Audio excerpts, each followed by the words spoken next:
سرخط خبرها. داعش مسئولیت کشتن والی طالبان در ولایت بلخ را به عهده گرفت. بایدن: حقوق زنان و دختران در افغانستان و ایران مورد حمله قرار می‌گیرند. سلام و درود همراهان عزیز، به سرویس خبری این ساعت خوش آمدید. مشروع خبرها. داعش مسئولیت کشتن والی طالبان در بلخ را به عهده گرفت. گروه دولت اسلامی عراق شام داعش مسئولیت حمله انتحاری به دفتر والی طالبان در ولایت بلخ را به عهده گرفته است.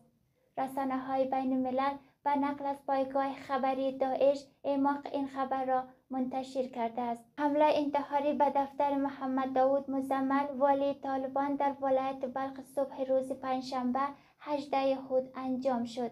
طالبان کشته شدن مزمل و دو غیر نظامی دیگر را در این انفجار تایید کردند. خبر داده است. ذبیح الله مجاهد سخنگوی طالبان در توییتر نوشته است: این انفجار را به دشمنان اسلام ربط داده از آغاز تحقیقات در این باره خبر داده است. بایدن: حقوق زنان و دختران افغانستان و ایران مورد حمله قرار می‌گیرد. جو بایدن رئیس جمهور آمریکا میگوید علیرغم چندین دهه پیشرفت در بسیاری از نقاط جهان حقوق زنان و دختران همچنان مورد حمله قرار می‌گیرد. او به وضعیت زنان در افغانستان و ایران اشاره کرده است.